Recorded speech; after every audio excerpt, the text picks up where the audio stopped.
Como lo anunciamos en la primera parte, esta segunda considera la presentación del doctor Rafael Reyes Morales, quien es profesor del Instituto Tecnológico de Oaxaca y quien se ha dedicado desde hace un buen tiempo a investigar temas relacionados con la migración, especialmente en el estado de Oaxaca, donde él realiza sus actividades tanto de investigación como de docencia. La presentación que nos va a hacer el día de hoy la ha titulado El mito de las remesas como fuente de desarrollo local en México, un tema que adquiere relevancia en el momento actual sobre diversos enfoques y posturas frente al tema, debido a la importancia que tienen no solo como el producto del trabajo de los migrantes en el exterior y su impacto en las economías, tanto en los niveles macro como micro, y sobre todo me parece que el núcleo central de la presentación de Rafael el día de hoy tiene que ver con un aspecto de particular trascendencia cuando se habla de las remesas, y es la pregunta que nos hacemos sobre cuál es el destino final de estos recursos, en la medida en que la mayor proporción de ellos van a los hogares. En los hogares su mayor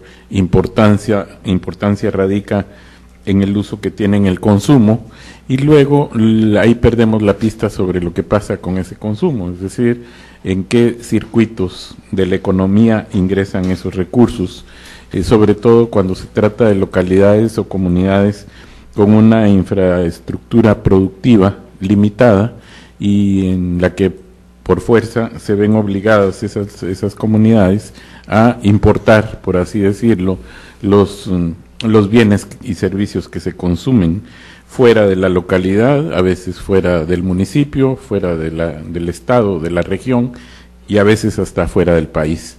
Desde ese punto de vista, yo creo que la investigación que hoy nos presenta Rafael puede aportar elementos a la discusión sobre las perspectivas de las remesas como se ha dicho tantas veces, factor de desarrollo en las comunidades de origen de los migrantes, en este caso de comunidades oaxaqueñas.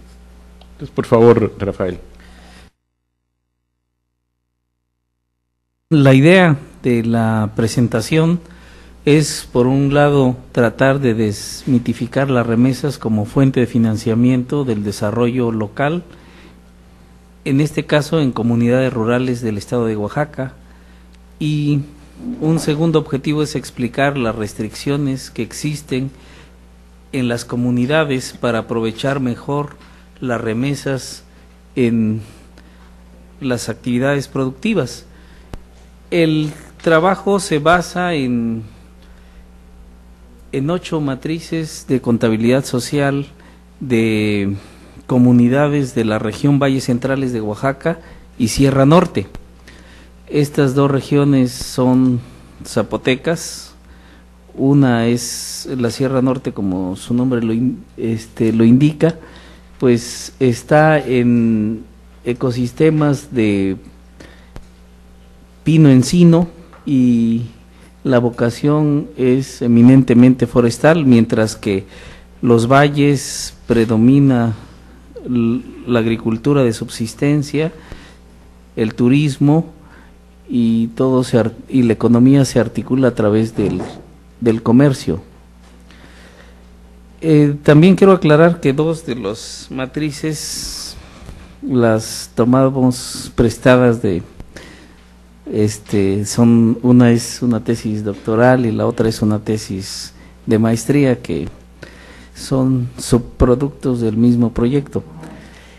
Bien, pues desafortunadamente aquí no se ve muy bien en este mapa. Las comunidades de la Sierra Norte están en el norte de Oaxaca y las comunidades del valle son esta zona de los valles centrales.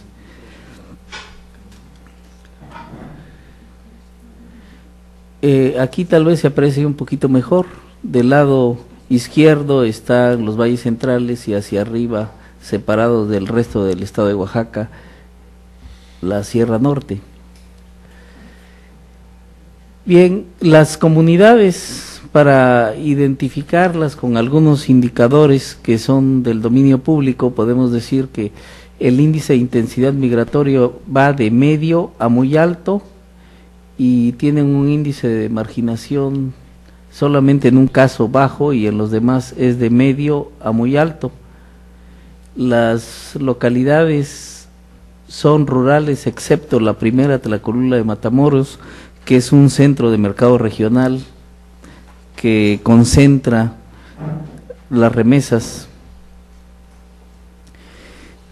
Para empezar, las 8 localidades las clasificamos según la actividad económica predominante. Vamos a empezar con las comunidades que son de agricultura campesina y que, en este caso son comunidades forestales. La base de su economía es el aprovechamiento forestal. Estas 2 comunidades son de la Sierra Norte, Capulalpan de Méndez, San Pablo Macuiltianguis, que cuentan con aserradero y algunos miles de hectáreas de bosques de pino encino. Estamos hablando de un bosque templado. Como pueden ver, en estas comunidades la agricultura, digamos, si esta es la estructura del valor bruto de la producción, las actividades de traspatio y la agricultura tienen una baja participación, mientras que el comercio y los servicios genera la mayor parte del valor bruto de la producción. En un caso, en Capulalpan de Méndez, se puede observar que no hay manufacturas ni empresas. En el caso de Capulalpan, sí tenemos.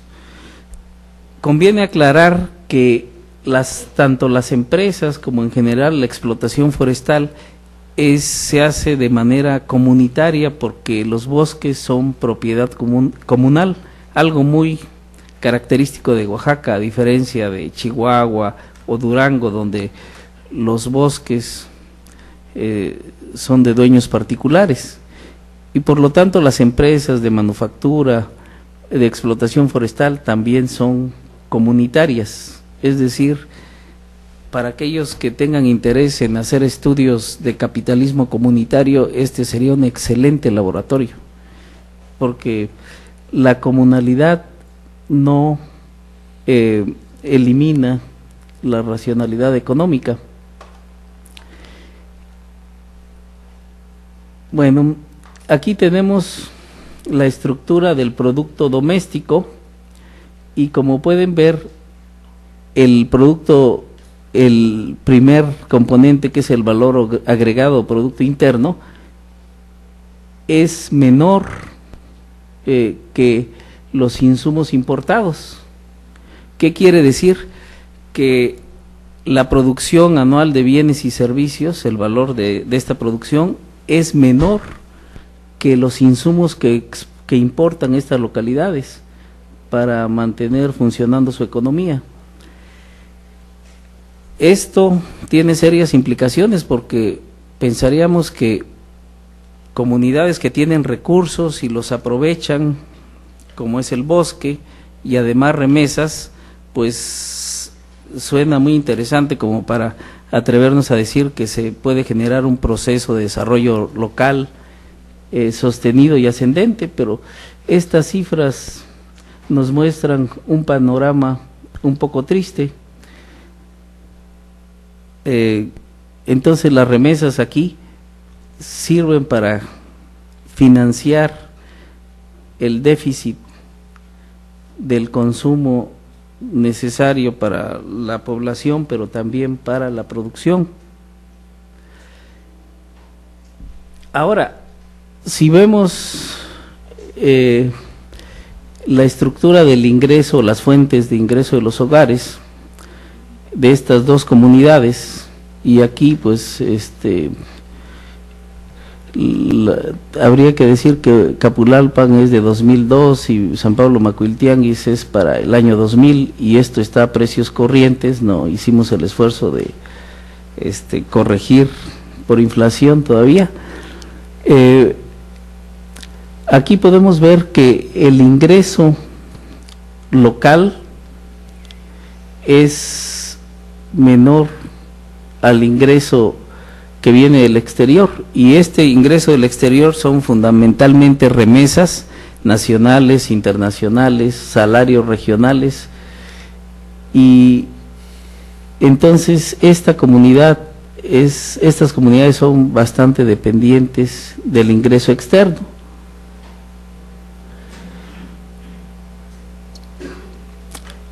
Ahora pasemos a otro grupo de comunidades. Estas comunidades son de agricultura campesina y complementan sus ingresos con artesanías. Santa Ana del Valle, según el análisis del índice de intensidad migratoria, es una de las comunidades que tiene más migración en el estado de Oaxaca, pero eso nada más es una faceta, porque vamos a ver que Santa Ana del Valle ofrece características muy interesantes que no tienen mucho que ver con la migración. Esta comunidad de Santa Ana del Valle, en esta todas las familias o casi todas participan en la elaboración de tapetes de lana, los niños, las niñas, los adultos, hombres y mujeres. Es decir, el hogar se transforma en un taller familiar donde no hay una clara división del trabajo por sexo. Este trabajo no es solamente para las mujeres. Y aquí, en estas comunidades, la participación de la agricultura y el traspatio es un poquito más visible, también en San Juan Teitipac, pero San Mateo Cajonos es una comunidad de la Sierra Norte, y ahí pueden ver que agricultura y traspatio, la participación es muy baja en el valor bruto de la producción. Pero si observan ustedes, el comercio en Santa Ana del Valle apenas hace la cuarta parte del valor bruto de la producción, mientras que en San Juan Teitipac y Cajonos un poco más de la mitad.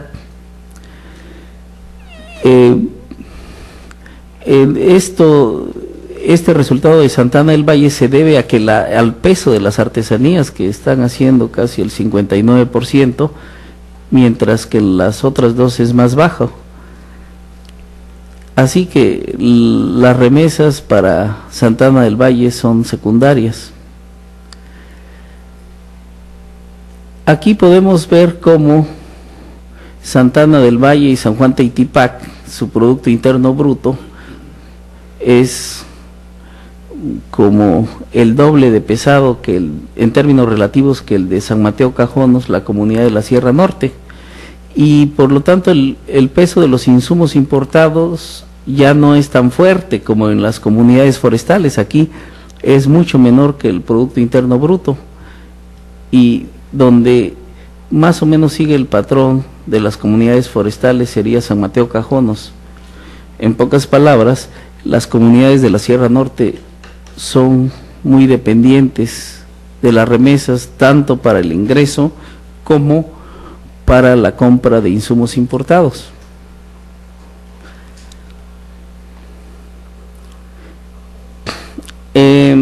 Nuevamente, si vemos el ingreso por fuentes locales y externas, podemos ver que Santa Ana del Valle y San Juan Teitipac, el ingreso local tiene un mayor peso, o sea, tienen más capacidad para generar valor localmente a través de la producción, y esto entre líneas nos dice que las remesas de la migración están de alguna forma siendo utilizadas para financiar no solamente la agricultura campesina, el traspatio, sino también se permean hacia las artesanías. Desde luego San Mateo Cajonos en el ingreso es principalmente del exterior, es decir, es de remesas. No he mencionado la presencia del gobierno, pero ustedes pueden ver que es muy pequeña, es comparable al ingreso agrícola. Ahora, pasamos a otro grupo de localidades, que son las localidades que tienen agricultura comercial en pequeña escala. Aquí hay que aclarar que en el caso de Oaxaca, la agricultura comercial en pequeña escala son productores que tienen menos de 5 hectáreas, predominan productores de 1 y 2 hectáreas de riego. Entonces la producción es relativamente modesta, pero se complementa a su vez con agricultura campesina, que en este caso la campesina aporta un 8.4%. Para esta comunidad de San Sebastián Abasolo, la agricultura campesina contribuye más que la agricultura comercial, solamente que la agricultura campesina es de autoconsumo y la agricultura comercial proporciona el efectivo, la liquidez a los hogares. Desde luego que, como estamos hablando de comunidades que van de intensidad migratoria media a muy alta, la agricultura comercial sirve para estabilizar el ingreso, porque las remesas no llegan de manera regular cada mes o cada semana. Y aquí en este tipo de localidades el comercio y los servicios es lo más importante desde el punto de vista del valor bruto de la producción. Ahora, si nos trasladamos nuevamente al Producto Interno Bruto, comparándolo con los insumos importados, el Producto Interno Bruto es bastante más grande que el valor de los insumos importados. No es el caso de las comunidades forestales que ya mencionamos, y el gobierno pues sigue teniendo una baja participación. Bueno, en este cuadro hay dos comunidades, el Trapiche y San Sebastián Abasolo.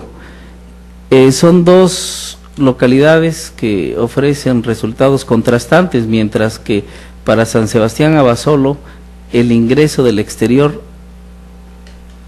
es más importante, para el Trapiche lo es el ingreso local. ¿Esto a qué se debe?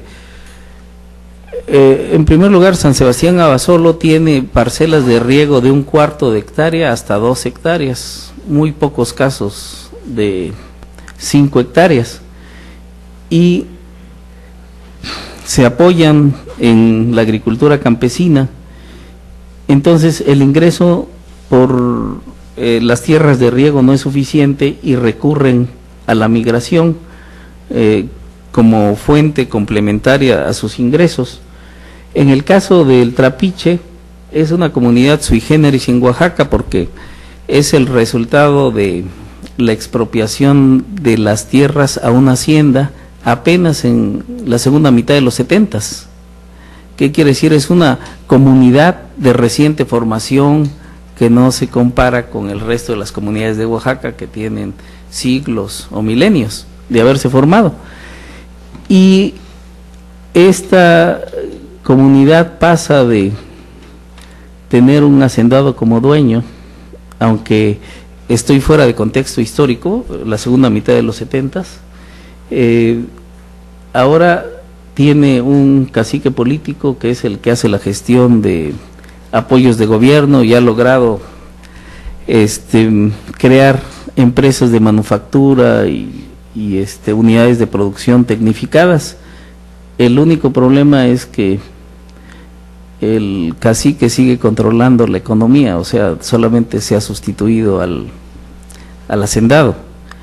Entonces, esto crea una serie de conflictos y parece que en muchos casos es más atractivo migrar a Estados Unidos que llevar la producción al mercado, a la central de la ciudad de Oaxaca. Entonces, por otro lado, San Sebastián Abasolo tiene el doble de la población que el Trapiche, pero también su Producto Interno Bruto es 2 veces más grande que el del Trapiche. O sea, si vemos las cifras muy agregadas, a veces no nos dicen nada. Bueno, aquí de plano no se ve nada, pero lo que estábamos tratando de mostrarles es el caso de Tlacolula de Matamoros, que es un centro regional de mercado, y en este punto conviene aclarar que el espacio económico del estado de Oaxaca está organizado a través de centros regionales de mercado que operaron durante el periodo colonial y que está bastante documentado en la época precolombina, que esos centros regionales de mercado eran la base de la organización de la economía espacial, que en ese entonces no existía Oaxaca, desde luego. Y hay otros investigadores que se han atrevido a ir de hace 2000 a 7000 años para reconstruir la historia económica usando técnicas arqueológicas, y también intentan mostrar que hace varios miles de años teníamos ese sistema de mercados regionales que en Mesoamérica fueron la base de la economía, y en Oaxaca siguen funcionando, son la base de los mercados itinerantes de un circuito semanal, pero también hay negocios, un mercado fijo que es el que proporciona los bienes y servicios que demandan las comunidades rurales de alta migración, y en estos centros de mercado es donde se concentran las remesas y se da la acumulación de capital. ¿Y por qué? Es decir, el desarrollo regional en Oaxaca se polariza en estos centros de mercado, que son los que están captando las remesas, que se utilizan para la inversión y se reciclan a través de créditos del sistema bancario y una red de cajas de ahorro. En las comunidades de origen, las remesas solamente están de pasada, porque no tenemos instituciones de crédito en las áreas rurales que retengan las remesas y las reciclen a través de créditos. Así, si los migrantes depositan su dinero en Banamex o en Bancomer de Tlacolula, sus paisanos que no reciben remesas no tienen acceso a crédito.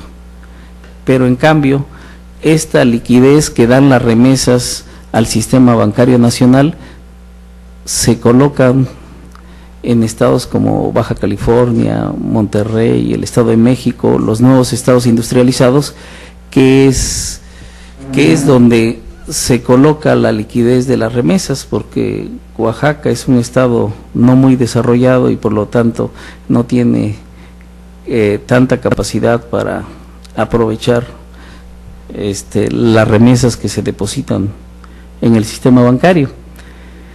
Bueno, aquí lo que íbamos a mostrar es que el comercio genera alrededor del 98% del valor bruto local, y por primera vez detectamos un caso en que el valor de los insumos locales es mayor que el valor de los insumos importados, y esto se debe a que Tlacolula de Matamoros tiene una economía más diversificada, además de artesanías, manufacturas en pequeña escala, pero además pues se beneficia de las remesas de su área de influencia. Bueno,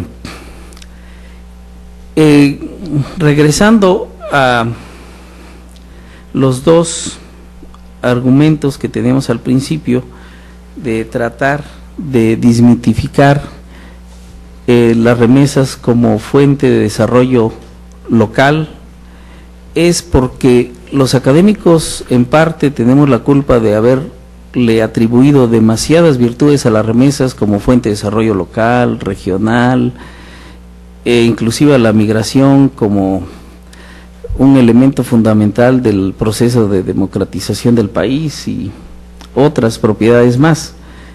Desde luego, eso es como que hacemos eco en las instituciones para el desarrollo internacional como Banco Interamericano de Desarrollo, Naciones Unidas, Banco Mundial, y entonces las remesas se han convertido en lo que para el Banco Mundial es el capital social, cuando el problema de fondo de la migración rural en México está asociada a la ausencia de políticas de desarrollo para el campo. Si bien Oportunidades y Progresa ofrece paliativos, no apoya directamente la base productiva, y pues sería inútil entrar en detalles que además esos fondos se manejan de manera discrecional y para apoyo al voto.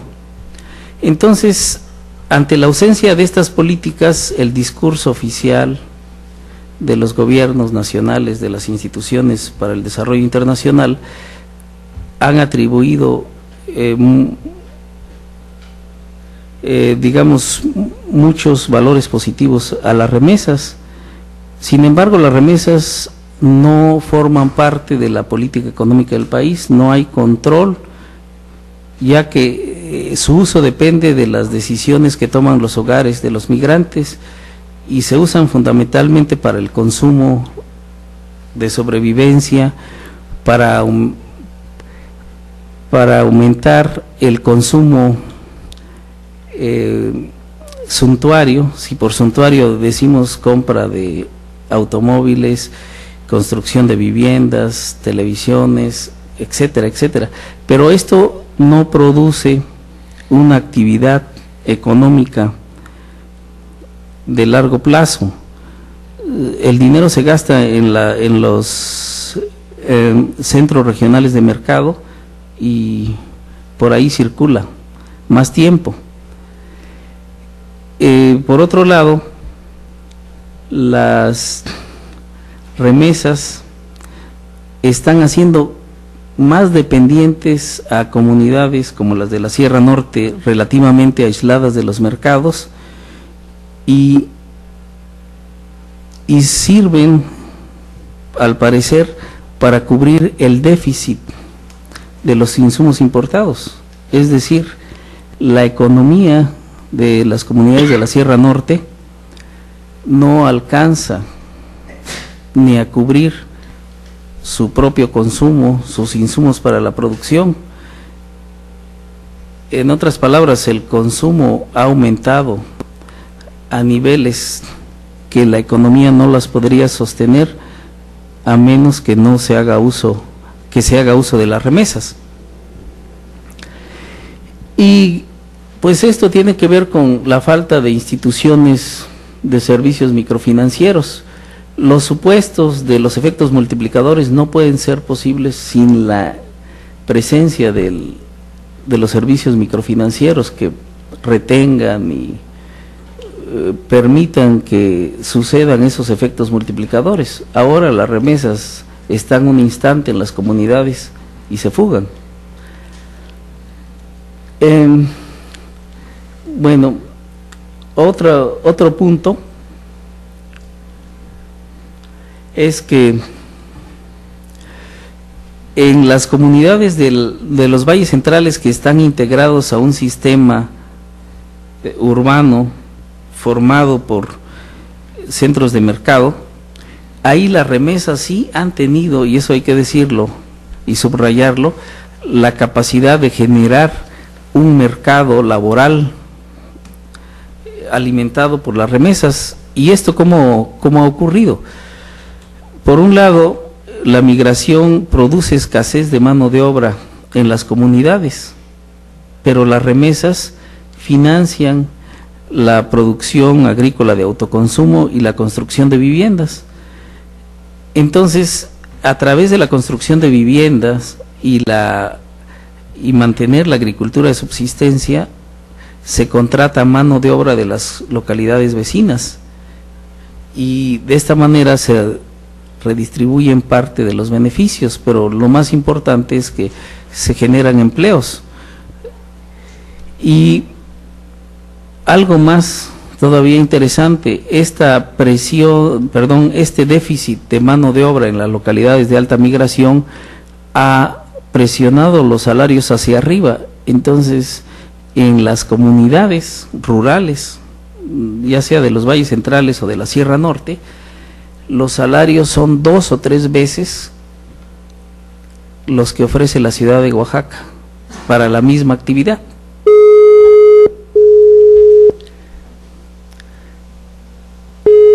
Entonces, los impactos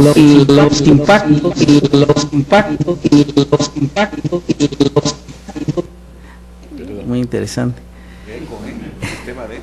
Sí. Entonces, los impactos han sido muy diversos. Para los valles centrales ha producido impactos regionales interesantes, como son la concentración del ingreso, los beneficios del desarrollo en los centros de mercado, pero también se ha generado un mercado laboral que permite a muchos de los campesinos que no migran participar en este mercado laboral sin convertirse en migrantes, es decir, se crea una corriente, un movimiento de población pendular entre las comunidades rurales de valles centrales y el mercado laboral que está ubicado en todas las comunidades de alta migración.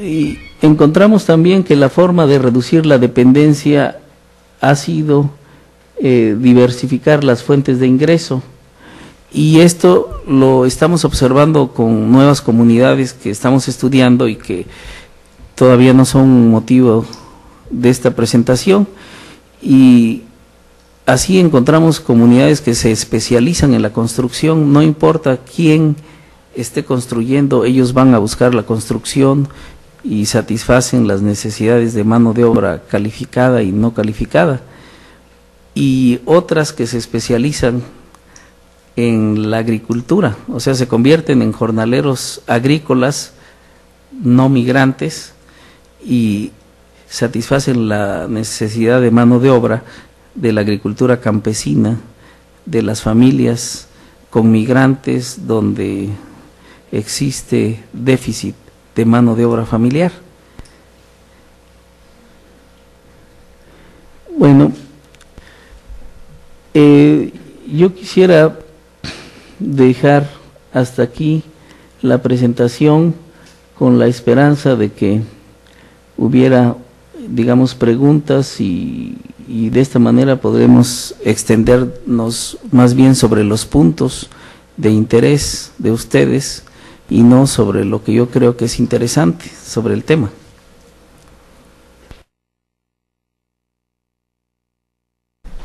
Gracias, Rafael.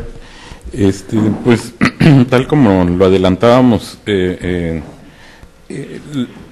la posibilidad de cuestionar esto que Rafael llamó el mito de las remesas como factor de desarrollo aparece con alguna claridad en la investigación empírica que se desarrolla en el nivel de las localidades, en donde podemos ver estos contrastes entre algunas localidades que tienen capacidad para generar recursos propios, en los que las remesas pueden convertirse en recursos complementarios para el desarrollo de sus actividades productivas. En otros, evidentemente vemos que lo que ocurre es un grado elevado de dependencia, pero también se descubre esta posibilidad que tienen en algunos casos de que a través de actividades productivas que se generan a partir de los hogares receptores, como la construcción de viviendas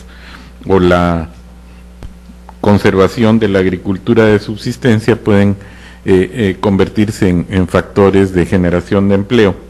Y ante la ausencia de fuerza de trabajo local, se constituyen en fuentes de atracción de mano de obra de localidades vecinas, y por lo tanto hay un proceso ahí que es interesante analizar cómo puede ser esa contribución, si se puede ver de esa manera, a contener o de alguna manera relativizar la emigración de esas otras comunidades, y al mismo tiempo, en la medida en que esos recursos permiten pagar salarios que incluso compiten o resultan más ventajosos que los centros tradicionales de atracción, como puede ser la misma capital del estado.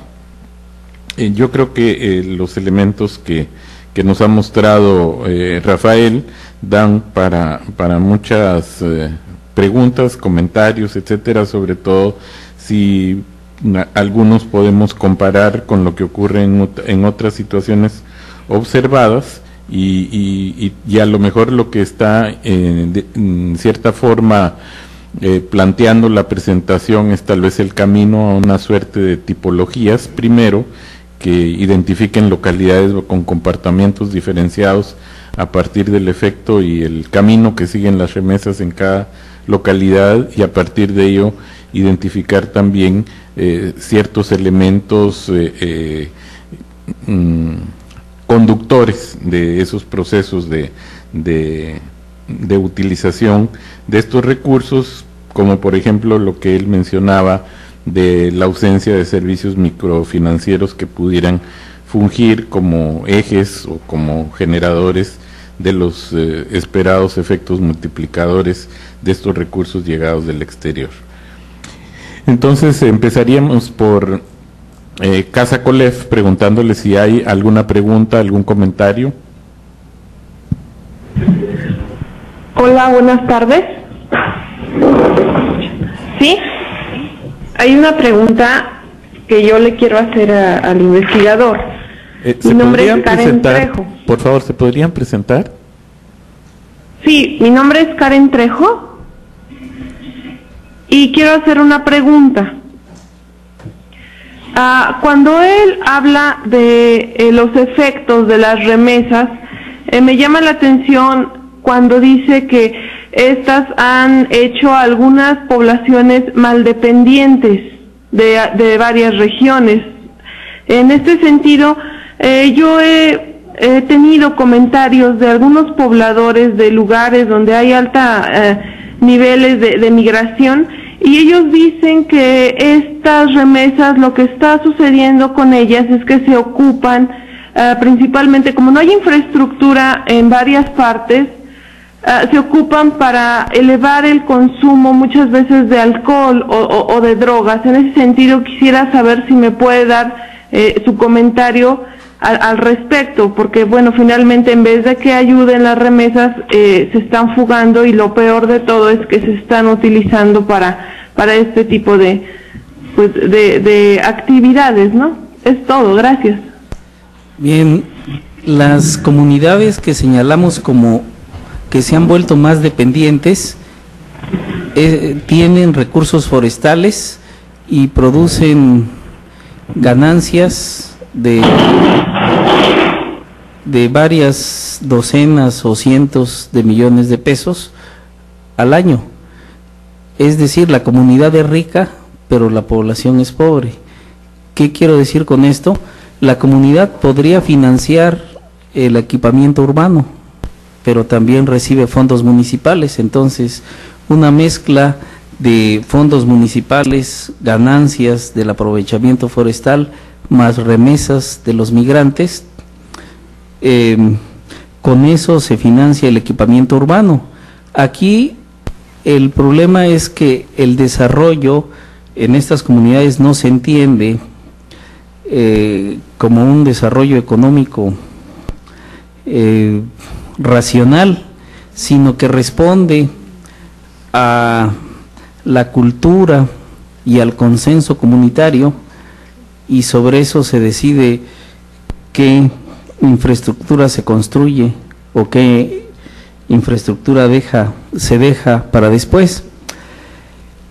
En estas comunidades que están relativamente aisladas de los mercados regionales, concretamente de la ciudad de Oaxaca, por estar en las montañas, el acceso, si bien hay carreteras pavimentadas, son muy estrechas. En estas comunidades no se observa el problema de las drogas. Existe problema de alcoholismo, pero es un problema que no se lo podemos atribuir solamente a la migración. También los que no migran, hay alcoholismo entre los no migrantes. Y respecto a que aumentan el consumo, efectivamente, el consumo ha aumentado con las remesas, pero lo que no se nota en la Sierra Norte es que las remesas estén apoyando la actividad productiva. Pasaríamos a la Universidad Iberoamericana, por favor, ¿alguna pregunta o comentario? Sí, soy Rosalía Mesa. Parecería que en la descripción que hace el autor de, digamos, la dinámica migratoria en las comunidades oaxaqueñas, se puede de alguna manera esquematizar como que la migración tiene un patrón de crecimiento primero que llega a una cúspide y después baja como si fuera una U invertida por, digamos, el desarrollo que generan las remesas en la comunidad y el desarrollo de los mercados laborales. Y esto seguramente está relacionado con la antigüedad del inicio del fenómeno migratorio. ¿Tiene el autor alguna evidencia de que en estas comunidades la migración tome esa forma como de una invertida a través del tiempo? Perdón, ¿podría repetir la última parte? ¿No se escuchó bien?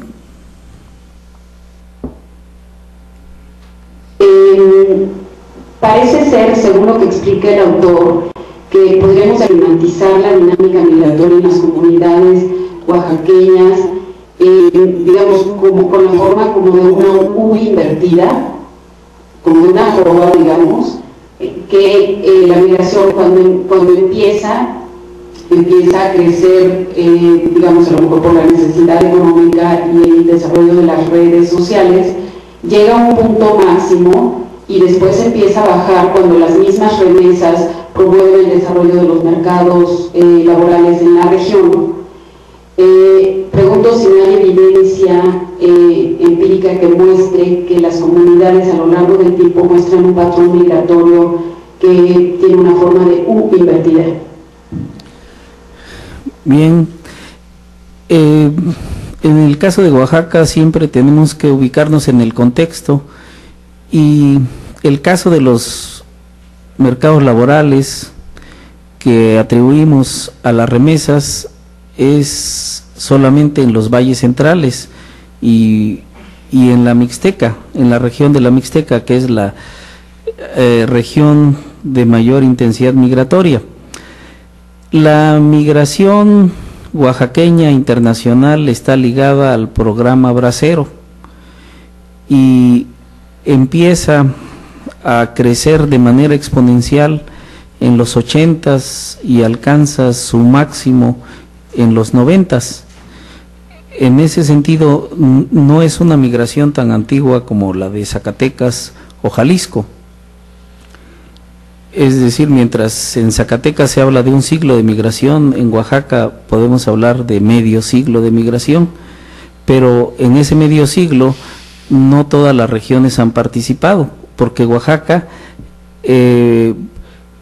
digamos, pudo salir al exterior por carretera hasta los 40s, entonces la construcción de la carretera panamericana en los 40s y el programa Bracero van de la mano, pero el resto del estado no tenía carreteras y eso impidió que se participara más activamente en la migración desde los 50s, como ocurrió en la Mixteca y los valles centrales. Lo que dice es si hay evidencia de comunidades donde la migración se ha reducido significativamente, sí la hay.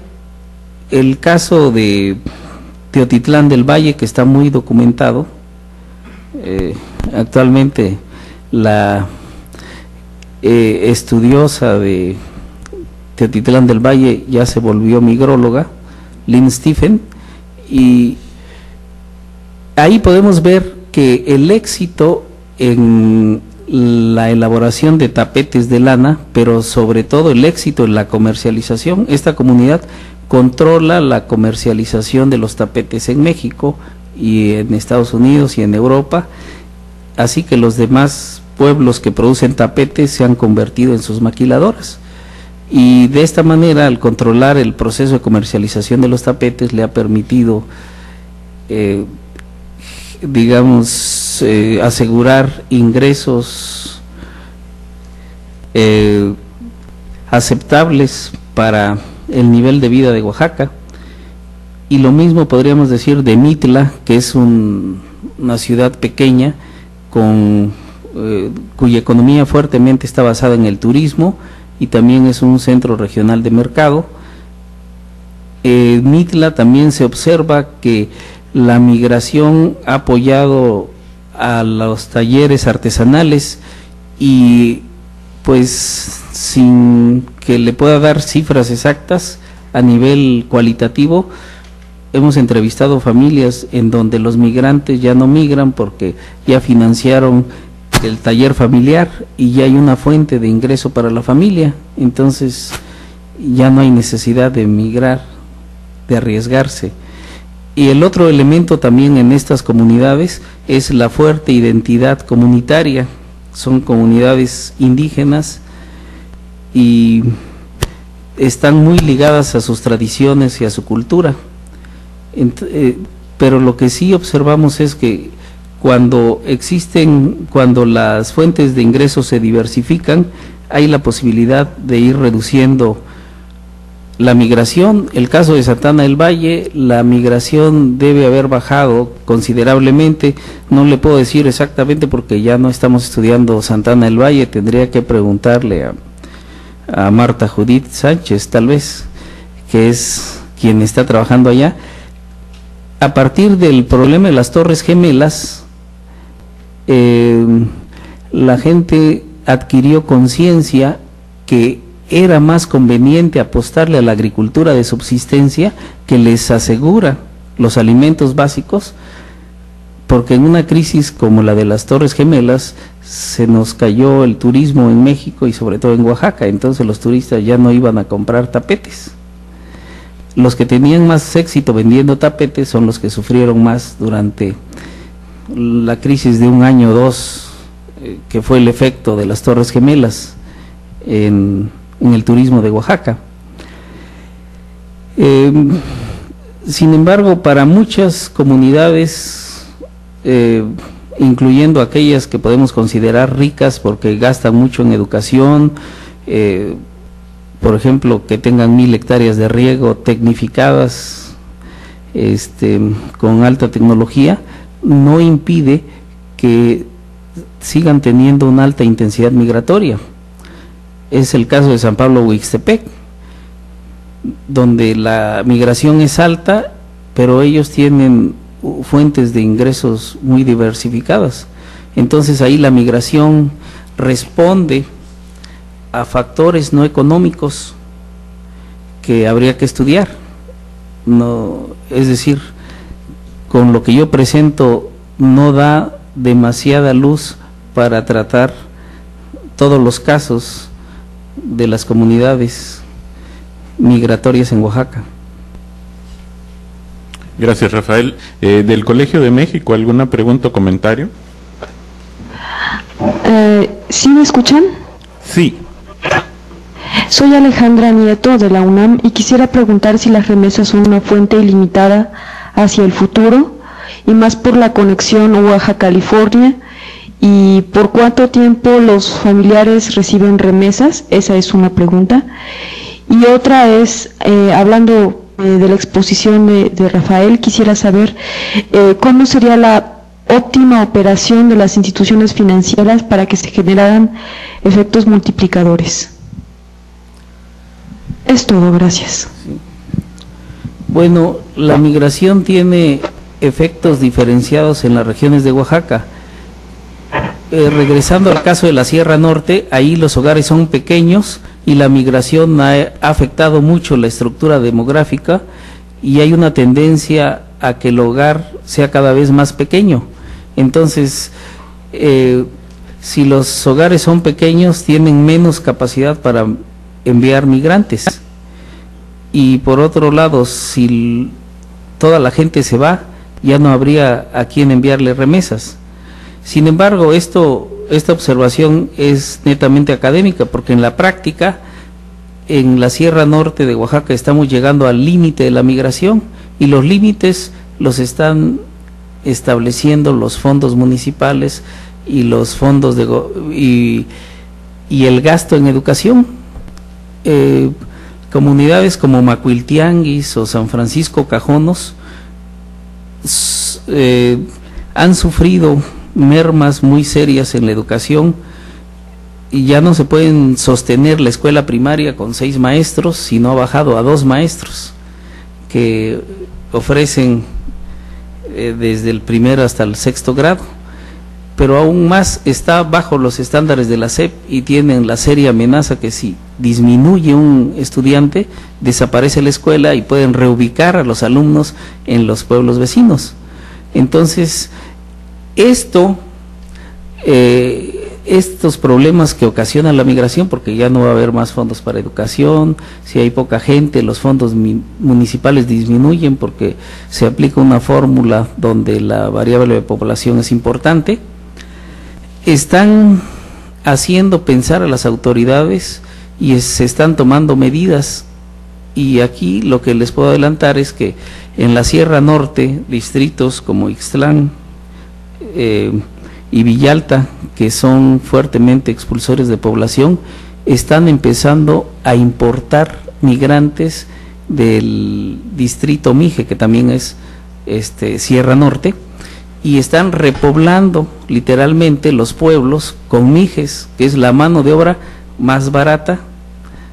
Son los que pueden trabajar, son como los braceros en Estados Unidos, tienen prestigio de que trabajan muy duro, cobran poco, comen poco, entonces, y además son muy productivos en hijos, producen muchos hijos, entonces son bienvenidos porque de esa manera se logra la cuota mínima para mantener una escuela primaria con 2 o 3 maestros, porque conforme se reduce la matrícula, se reducen los recursos y se retiran las plazas de maestros.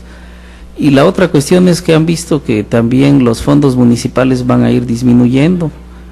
Entonces, las comunidades ya empezaron con la estrategia de la repoblación con indígenas que todavía no participan fuerte del proceso migratorio. Es el caso de los mijes. Olvidé la última parte de la pregunta, no sé si la podría repetir. Es que ¿cómo sería la óptima operación de las instituciones financieras para que se generaran efectos multiplicadores? Bueno, para empezar, México, todo el país se distingue por la ausencia de microbancos o cajas de ahorro en las áreas rurales. Me di cuenta apenas el año pasado que se hicieron unos estudios nacionales de servicios microfinancieros y los expertos que vinieron a hacer los estudios nos consultaron.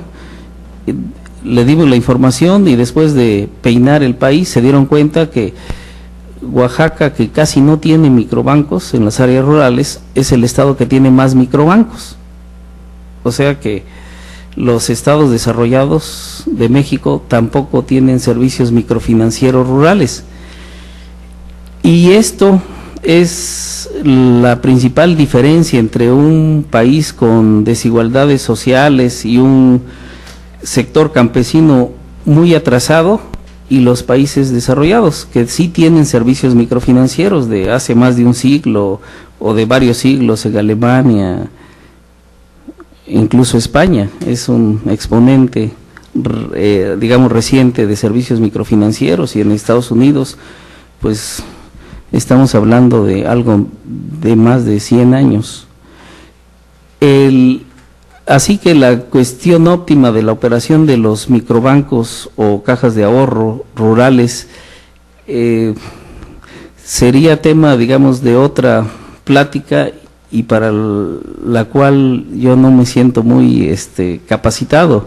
Lo único que puedo decir es que si tuviéramos microbancos en las áreas rurales, se captarían como se están captando en la Mixteca de Oaxaca a través del sistema de microbancos de AMUX, las remesas, y estas se están transfiriendo a las zonas donde hay escasez de liquidez, mientras que los migrantes, por ejemplo, de Santa Cruz, Mixtepec, en la Mixteca, pueden ahorrar varios millones de pesos al año.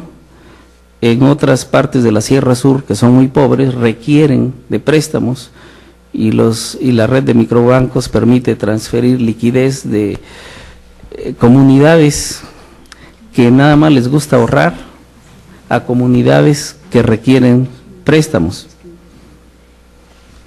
El Colegio de la Frontera Sur, si nos siguen escuchando y si hay alguna pregunta o comentario.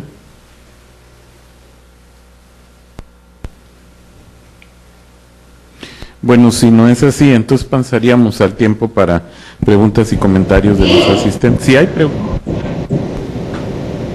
¿Nos escuchan? Sí, sí, sí.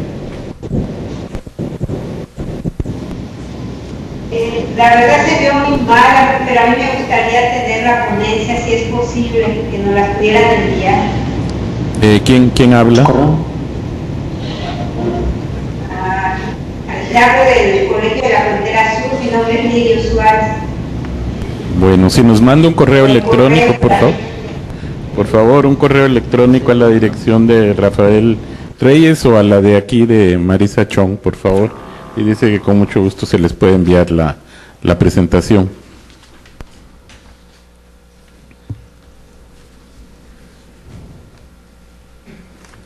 Bien, entonces, ¿alguna pregunta o comentario aquí en sala? Luis.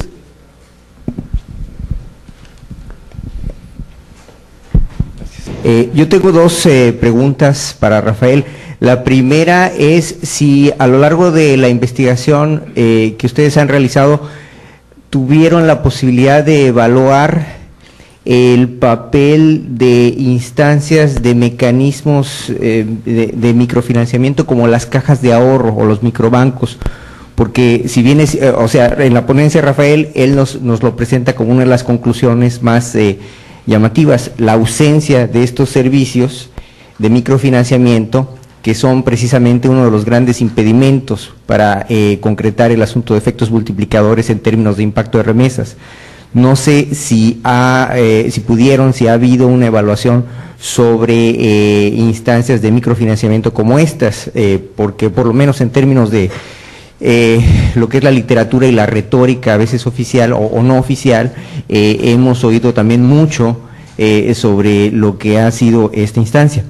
La segunda pregunta es nuevamente sobre la investigación que ustedes desarrollaron, si tuvieron la posibilidad también de evaluar el asunto de las remesas colectivas. Entendemos que prácticamente la totalidad de las conclusiones que nos está presentando Rafael está referida al asunto de impacto de remesas individuales o familiares. Quisiéramos ver si pudieron evaluar este otro rubro de remesas, que sabemos que es considerablemente menor, pero pensamos que su potencial, por lo menos en la literatura, es diferente con respecto a remesas individuales, y sería muy conveniente ver si ustedes pudieron evaluarlo y si presenta un patrón diferente. Eso es todo. Rafael, como tenemos varias preguntas, me permitiría proponerte que si las juntamos. Entonces sí te pido que tomes nota. Sí. Germán. No, también un poco dando la pregunta que hacía Luis, yo tenía una pregunta sobre justamente el papel que han jugado los clubes de migrantes, si es que los hay en esa región, en términos de lo que tú estabas planteando sobre las visiones desarrollistas y de qué manera ellos, de alguna manera, los clubes de migrantes han cuestionado a través de diferentes mecanismos bajo los cuales sabemos que operan esas visiones desarrollistas en términos de inversiones y demás. La otra cosa que me llamó la atención y me parece importante es, creo que se vendría bien agregar una serie de elementos de carácter sociodemográfico para entender también un poco esta situación y en particular dentro de ellos los tamaños de las localidades. Yo creo que es muy importante tanto el tamaño de la localidad como la cercanía hacia centros comerciales importantes, regionales, que muchas veces son los que se benefician justamente de los envíos de remesas. Yo recuerdo muy bien, obviamente, el caso de Jalisco que comentaba hace rato, donde, bueno, eran las cabeceras municipales fundamentalmente, en las que de manera más directa, a través de la compra de insumos para construcción u otros, incluso talleres mecánicos, etcétera, tenían pues propiamente la infraestructura para poder dar servicio a estas pequeñas comunidades. Y la última cosa que me llamó mucho la atención es esta aseveración tuya acerca, me gustaría que ampliaras un poco más, es acerca de que los hogares más se están haciendo o son un poco más pequeños como efecto de la migración, ¿no? Me interesaría escuchar más tu opinión al respecto. Gracias. Pedro.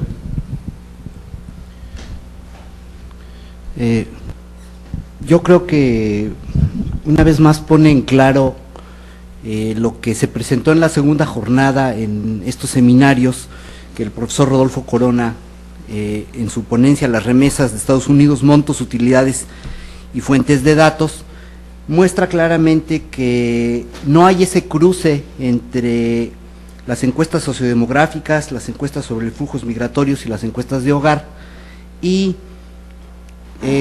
pone de manifiesto lo que últimamente se ha venido discutiendo sobre la metodología que utiliza el Banco de México y cómo eso sobreestima la cantidad de las remesas.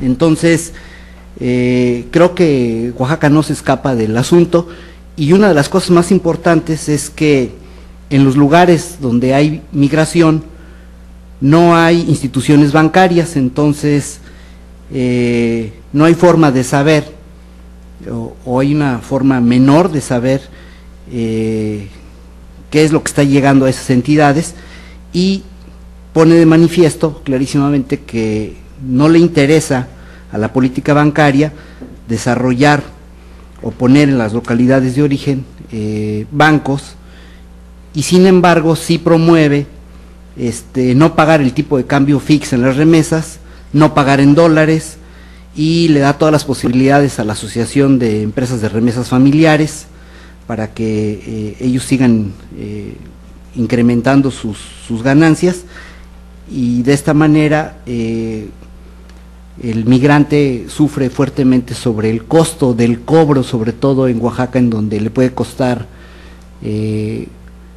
un viaje al lugar del cobro, 3 o 4 días de sustento alimenticio por lo que gasta para poder cobrar la remesa.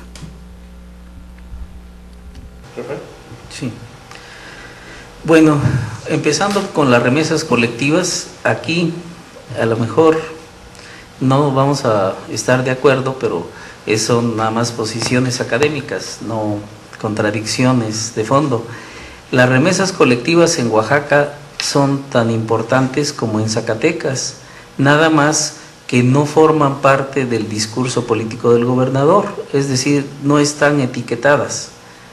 De más de 11,000 localidades, el año pasado menos de 80 participaron en el programa 3x1, ¿sí? Para que se vea, 80 contra 11,000, pues hay una gran diferencia. Las demás comunidades o no saben del programa 3x1 o simplemente no les interesa por la burocracia que hay que seguir, el clientelismo político, etcétera. Oaxaca se distingue, a diferencia de Jalisco y Zacatecas, por tener más de un club o organización de migrantes por comunidad. Tenemos, por ejemplo, San Francisco Cajonos, que tiene menos de 300 habitantes, algún día tuvo más de 1000, pero se está encogiendo la población. Tiene pues un club en Los Ángeles, otro en Oaxaca y otro en la Ciudad de México, y cada evento vienen los representantes de los 3 clubes, se lleva un informe detallado para checar que las remesas colectivas, pero no solamente son internacionales, son nacionales, están siendo bien usadas. Entonces la remesa colectiva en Oaxaca está asociado al sistema de cargos, que es la forma de gobierno de las comunidades indígenas, que en Oaxaca sustituye al sistema de partidos en 419 de los 570 municipios. Es decir, para elegir las autoridades municipales no recurren a los partidos políticos, es una decisión comunitaria y forma parte del escalafón del sistema de cargos que tienen que cumplir todos los ciudadanos. Entonces, sus clubes en Los Ángeles, pero también en Oregon, el caso de Santa María Tindú, que tiene en Madera, pero también tiene en Oregon otra organización de migrantes, y se pelean por cuál de ellas aporta más dinero. Por ejemplo, tienen clubes más pequeños en la costa de Oregon, por ahí en Utah, parece que tienen una organización más pequeña, y estamos hablando de una comunidad de 500 habitantes. Su capacidad organizativa nos diría, por ejemplo, que en Oregon, con 200 habitantes, tienen 3 conjuntos musicales y son capaces de movilizar $1 millón en Madera, California, por ejemplo, ¿sí? Pero no pasa por el sistema bancario, porque ellos descubrieron que si pasa por el banco les cobran impuestos. En cambio, si ellos lo mueven a través de bailes y otros eventos, les reditúa más. Lo que yo quiero decir es que no está tan cuantificadas las remesas colectivas. Los proyectos comunitarios, que normalmente son cancha de básquetbol, hacer un palacio municipal más grande que el del pueblo vecino, tener la iglesia más bonita de toda la sierra, sí, que esas son las prioridades, y luego después vendría pavimentación, drenaje, etcétera. Esos se financian en parte con fondos municipales y en parte con remesas colectivas etiquetadas para esos proyectos, que son consensadas en Los Ángeles, en Oregon o donde sea, Nueva York también. Y además de las remesas colectivas, hay una fracción de las remesas familiares que se suma a las remesas colectivas, porque las familias también dan cooperaciones monetarias para los proyectos comunitarios. Entonces, también a las remesas familiares hay que restarle una pequeña cantidad que forma remesas colectivas que van vía familias, no vía organizaciones de migrantes. En Oaxaca es muy complejo y depende de qué lado estemos los que analizamos las organizaciones de migrantes. Si el FIOP, por ejemplo, es nuestro objeto de estudio, lo vamos a defender, ¿verdad? Aunque no represente lo que representa en California, en Oaxaca. Y en el caso de Santa María Tindú, para algunos colegas idealizan la participación de las organizaciones binacionales. Nosotros en la práctica vemos que hay un conflicto en el cual las organizaciones binacionales son más fuertes que la autoridad municipal y causan una estabilidad política constante en la comunidad. Es decir, ya los costos son mayores que los beneficios. En el caso de Tindú, es bueno para los tindureños en Estados Unidos, pero ya no es muy bueno para los que quedan en la comunidad. Entonces, esto de las remesas colectivas requeriría, digamos, un estudio específico en el caso de Oaxaca, porque pocas organizaciones hacen ruido y transitan por el programa 3x1.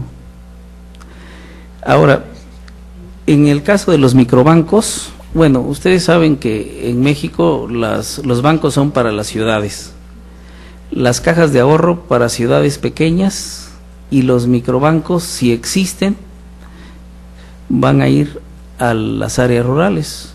Oaxaca, contando los que se llaman microbancos y los que no son microbancos, no llegamos a 20.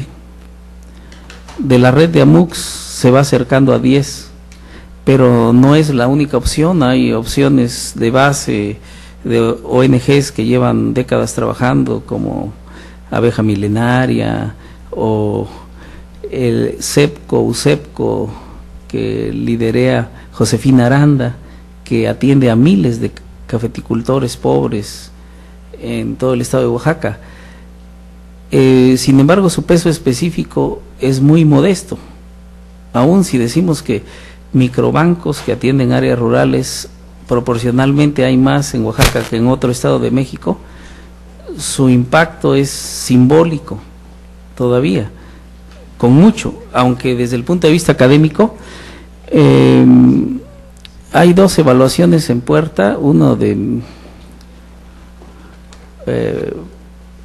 un profesor de la Universidad de California en Davis, que está bajo la tutela de Edward Taylor, y otro, un estudiante de doctorado de la Universidad de Lyon, en Francia, que hizo una estancia con nosotros, pero esos datos todavía no se han analizado, porque se les acabó el combustible para obtener los resultados. Entonces, yo creo que Davis va a obtener resultados más pronto. En nuestro caso, nada más asesoramos la evaluación, los instrumentos, hasta llegar a una base de datos limpia, pero AMUCS tiene que preocuparse un poco por conseguir algunos recursos, y va a ser muy interesante porque la evaluación que se hizo con Solène, la francesa, evalúa impactos en el consumo, en la producción, y cubre más aspectos que la visión muy economicista de nuestro colega de Davis. Bueno, y respecto a los clubes de migrantes, pues ya dijimos, Oaxaca se caracteriza por tener más de un club de migrantes por comunidad, y casi no tenemos éxito por formar grandes asociaciones. El caso más exitoso y documentado es el FIOP. Focoica pues está en peligro de desaparecer, el Frente Mixteco Zapoteco ya no existe, ¿verdad? Entonces, las organizaciones de migrantes son por comunidad, y eso pues a lo mejor da algunos dolores de cabeza para los que se dedican a comparar con las federaciones. Lo que sí sabemos es que los clubes de migrantes son el vehículo para llevarnos las remesas culturales y sociales de las comunidades a los lugares de destino. Entonces se reproduce el sistema de cargos, instituciones de ayuda mutua como la Guelaguetza, que en Oaxaca se llama Guetza o Gozona, que es una forma de intercambio de trabajo por trabajo o dinero por dinero. Entonces me parece que yo vería a los clubes con un potencial como un vehículo de reproducir tradiciones, instituciones comunitarias, de llevar capital social a los Estados Unidos para que sea menos difícil el proceso de adaptación al modo de vida norteamericano. Bien, respecto a la ausencia de características sociodemográficas de las comunidades, eso sí es importante, es muy importante. En primer lugar, las comunidades del Valle de Oaxaca son de origen zapoteco, pero el zapoteco para Oaxaca es una lengua madre como el latín, es decir, ya tiene muchos siglos de evolución y es un conjunto de idiomas de zapoteco con cientos o miles de variantes dialectales. El zapoteco como tal no existe. Tenemos que decir zapoteco de Santana del Valle o de Juchitán o de Bacuiltianguis, pero la comunicación casi no se va a dar entre pueblos porque esta lengua madre ya evolucionó y creó sus propios idiomas. Comparten la organización, las comunidades que son hasta de 3,000 habitantes. El sistema de cargos en Oaxaca subsiste hasta los 5,000 habitantes y ya está en crisis, pero al pasar de sistema de cargos a partidos políticos entra en una crisis que puede durar 10 o 20 años, es decir, de un sistema donde hay consensos comunitarios a un sistema donde hay mayorías, que en Tlacolula de Matamoros en un tiempo ganaba el PRI, pero no tenía mayoría. Entonces el PRD se tomaba la molestia de crear su propio ayuntamiento, eso es un ayuntamiento del PRD y otro del PRI, se dividían las funciones, y Mitla pasó lo mismo. Entonces este elemento de tipo sociopolítico también es importante para diferenciar los procesos migratorios. En general, las comunidades del Valle de Tlacolula tienen hogares más grandes y parecería, porque pues eso le toca a los demógrafos estudiarlo, que hay una tendencia a producir más hijos para tener más capacidad de enviar migrantes en valles centrales, mientras que la población de la Sierra Norte pues nunca ha sido alta y las poblaciones cada vez tienen menos habitantes. Esto ha afectado la estructura demográfica. Encontramos comunidades donde pues hay 10 o 15% más mujeres que hombres, eso ya dice algo, ¿verdad?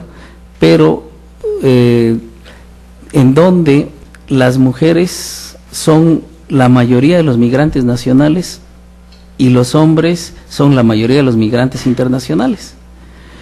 Y en estos ajustes demográficos debidos a la migración están sucediendo cosas muy interesantes, como que la escolaridad de las migrantes empieza en promedio a ser más alta que la escolaridad de los migrantes, por ejemplo, que eso no se observaba a lo mejor hace 10, 15 años, pero con encuestas y censos, más bien con censos, estamos detectando esos problemas, y también estamos detectando problemas para los que estudian migración en estas comunidades que se están encogiendo, que tenían más de 1,000 habitantes y cada vez se acercan a los 200 habitantes, ¿sí?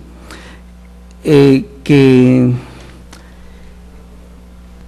la escolaridad local está sufriendo graves trastornos, por lo que decíamos que ya no hay la cuota de estudiantes para mantener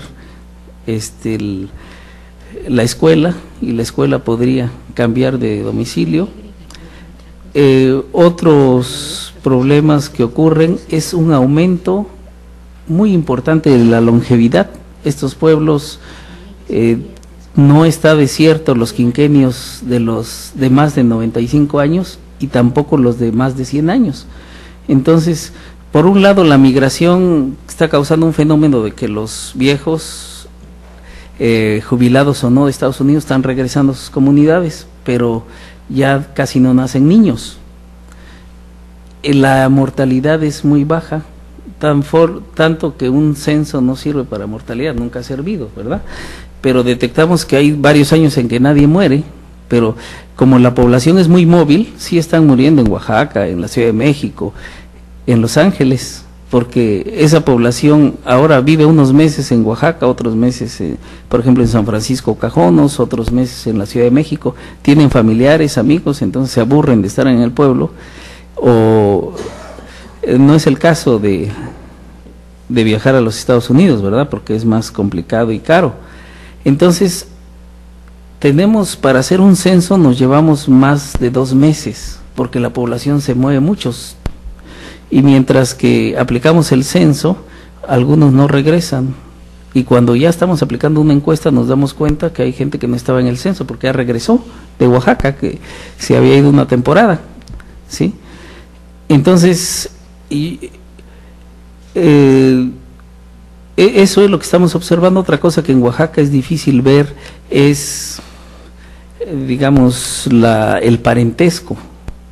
Vemos que la mayoría de los migrantes son hijos, porque son miembros de familias extensas, pero esos hijos están casados y a su vez tienen hijos, pero son parte de un núcleo familiar. Entonces ahí hay que tener cuidado porque no se pueden separar demográficamente tan fácilmente, ¿verdad? Comparten presupuesto común, hay financiamiento en ambos lados, pueden compartir la misma vivienda o no, y están heredando los terrenos de cultivo, el terreno urbano o una vivienda. Entonces esos problemas, yo diría, aunque no es exactamente las características demográficas, estamos encontrando problemas técnicos para estudiar la migración en la Sierra Norte de Oaxaca. Y pues sus pirámides no son pirámides, son rombos, ¿verdad? Donde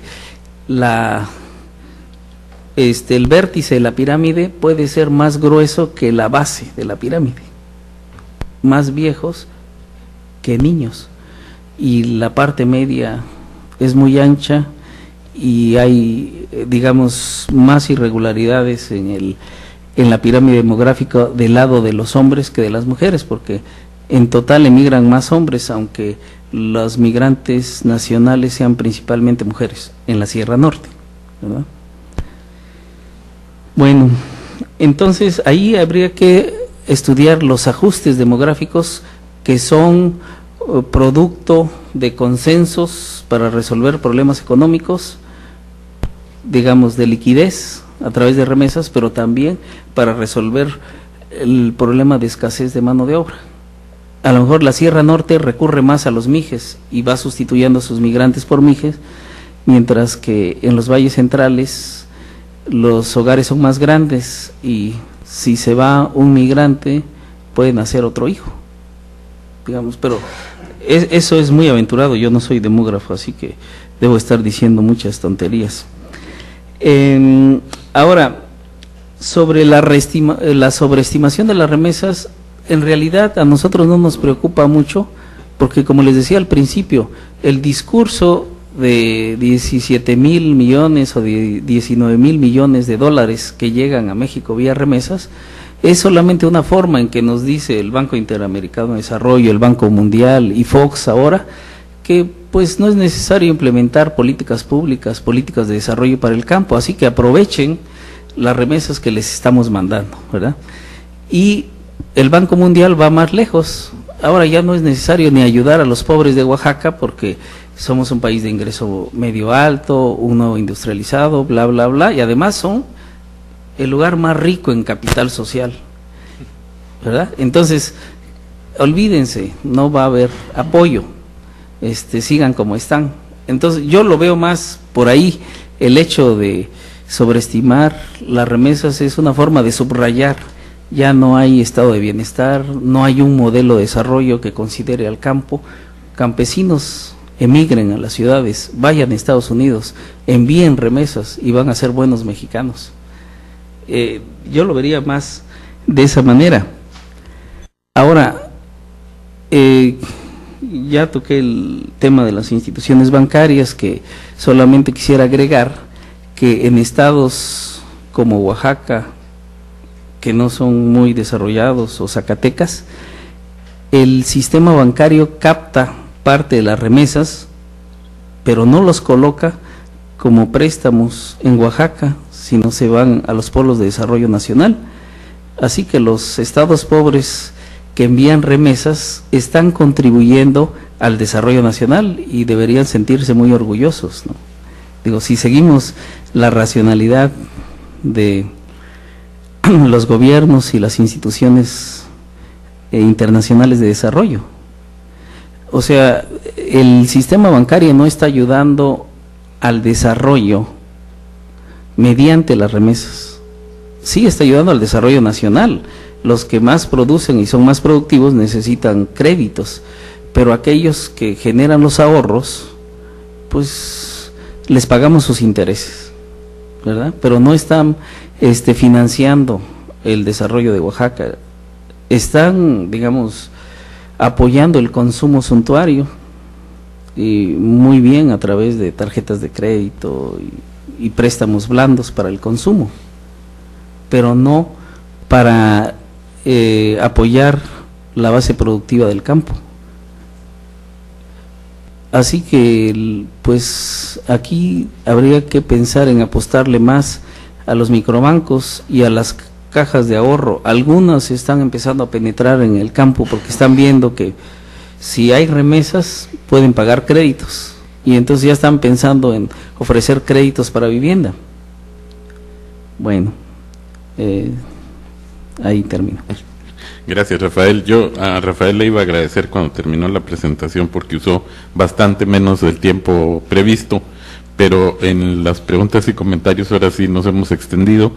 Estamos en el límite ya. De COSUR ya se desconectó porque ya por la hora, y Casa Colef, entiendo, se tiene que desconectar ahorita. Entonces tengo pendientes 2 peticiones de palabra, una de Rafael y de Franklin. Sí, les pediría que sí que la hagan, es decir, los que se desconecten se las van a perder.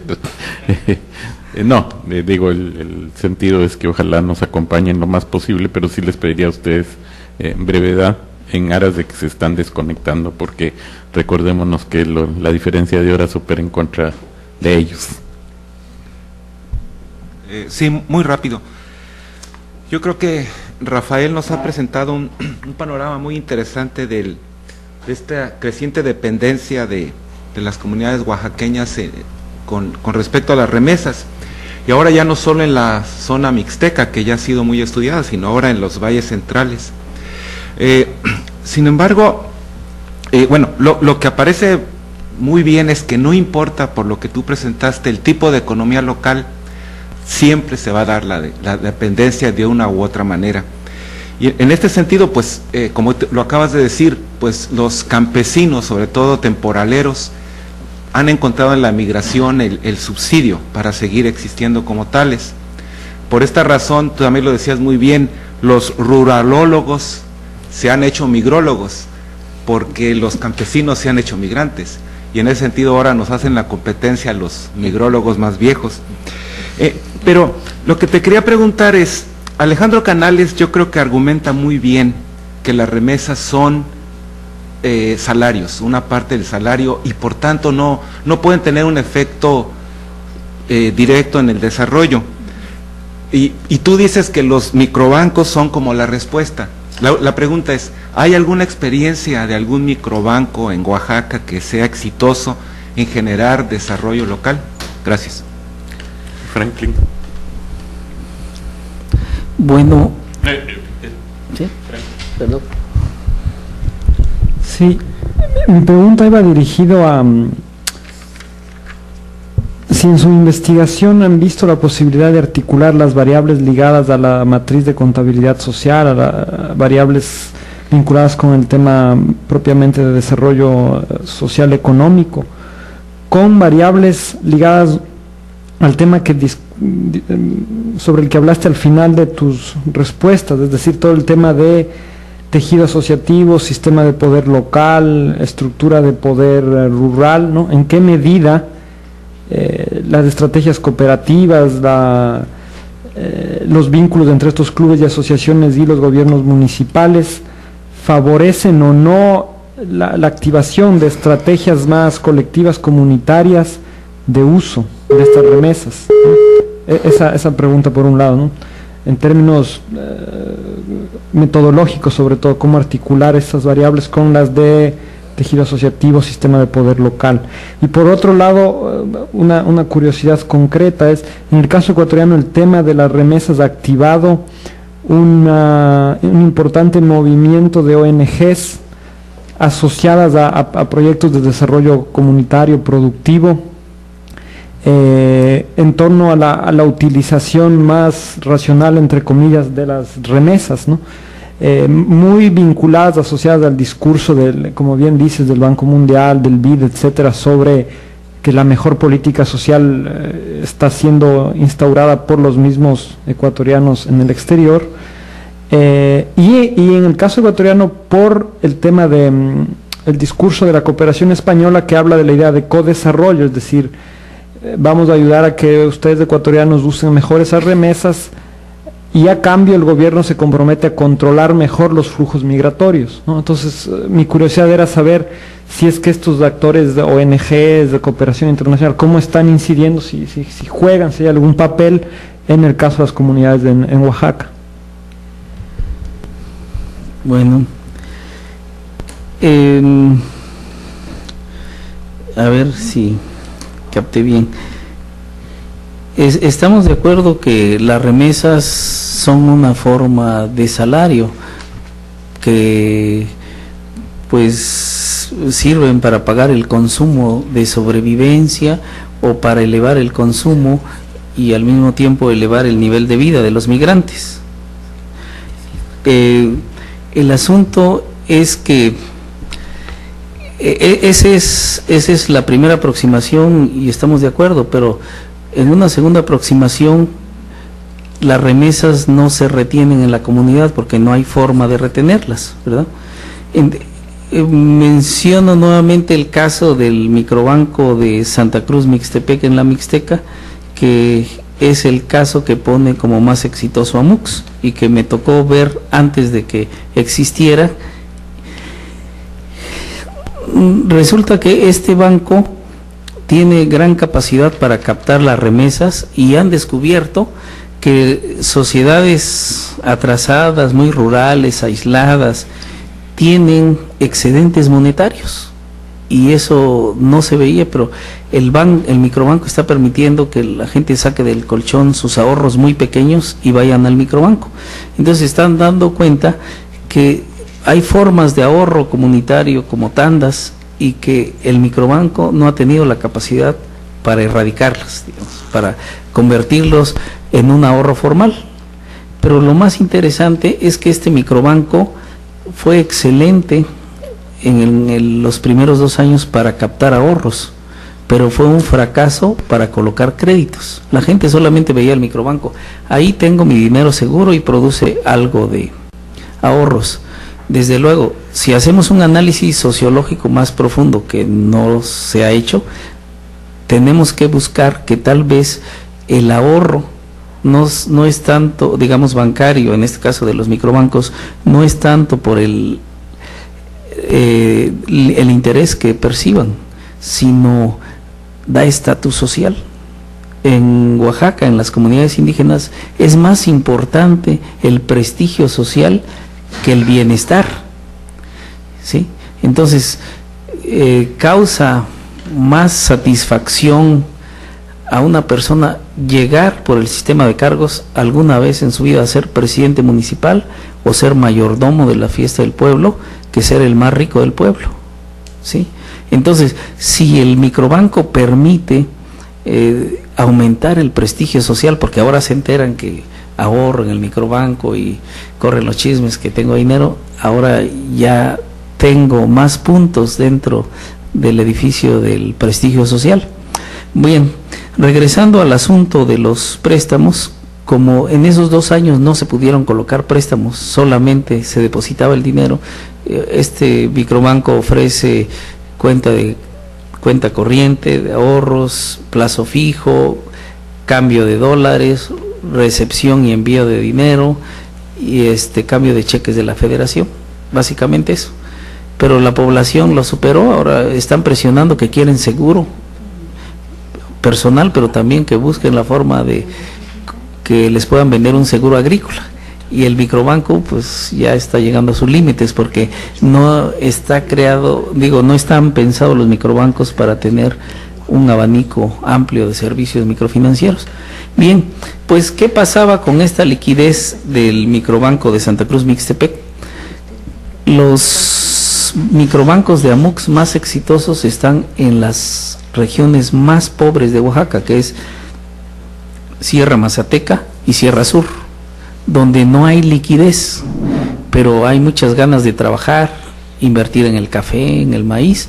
Entonces, la liquidez de Santa Cruz Mixtepec se transfirió a la Sierra Sur y a la Sierra Mazateca, y de ahí se pagaron los intereses de los ahorradores de Santa Cruz Mixtepec. Ahora lo que podemos decir, si como fuente como instancia para retener las remesas está funcionando muy bien, pero además los informes que he visto reciclan muchas veces los ahorros antes que los utilicen las familias. O sea, si captan 2 o 3 millones al año, esos 2 o 3 millones circulan 4, 5, 6 veces en la comunidad. O sea, ahora sí podríamos hablar con el lenguaje de los economistas, ¿no? Digamos, hay flujos y efectos multiplicadores a la manera keynesiana o a la manera de la nueva teoría económica de la migración. En eso radica, digamos, nuestro entusiasmo que vemos cualitativamente, porque aparte de estas cifras de cómo reciclan el dinero, no hemos medido impactos, ¿sí? Ya están las bases de datos para medir impactos, las que yo mencionaba. Ahora, donde sería más importante, socialmente hablando, serían esas, digamos, docenas y docenas de comunidades muy pobres que están recibiendo préstamos de 200 pesos, de 500, de 1000 pesos, creo que tienen como límite prestar 35,000 pesos, algo así como 350 dólares. Y ahí lo importante sería ver qué tanto ha ayudado a reducir la pobreza o qué tanto ha reducido, si no la pobreza, la vulnerabilidad de estas comunidades que son las más pobres de Oaxaca y seguramente las más pobres de México. Ahí no hay datos cuantitativos. Ahorita solamente lo que observamos, que antes no había crédito y los microbancos están llevando el crédito, los promotores caminan horas donde no hay carretera para llevar los créditos y están haciendo una labor de hormigas por la Sierra Sur, llevando el microcrédito a las comunidades y al mismo tiempo, digamos, recogiendo los intereses que le van a pagar a los ahorradores de Santa Cruz Mixtepec.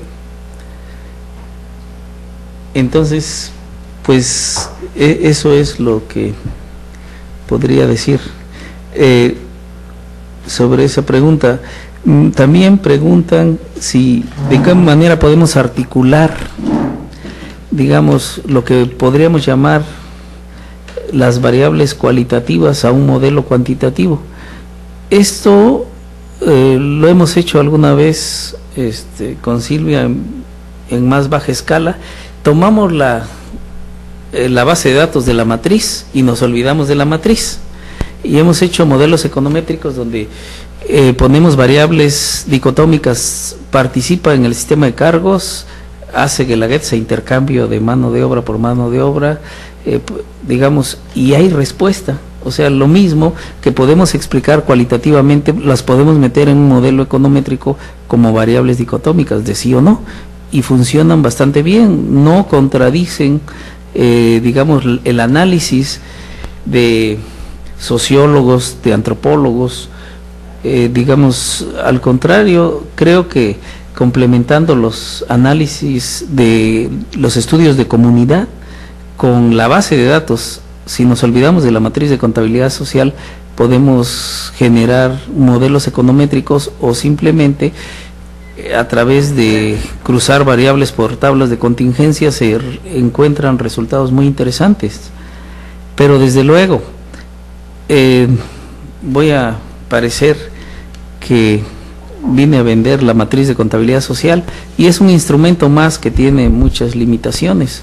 Nunca va a poder sustituir el trabajo etnográfico. El trabajo etnográfico lo hacemos y por eso opinamos sobre los resultados, pero basarnos nada más en la matriz de contabilidad social pues es recurrir a la teoría económica, y entre teoría económica y números estaríamos dando explicaciones o generalizando datos, pero en nuestro caso Oaxaca es el mejor ejemplo de que todas las comunidades tienen su especificidad, sus problemas, su contexto, que digamos rompe con la regularidad de los modelos.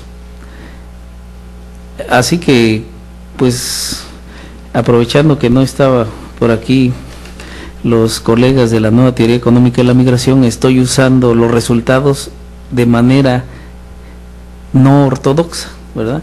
Como si fueran como cuentas nacionales, en estas cuentas comunitarias. Gracias, Rafael.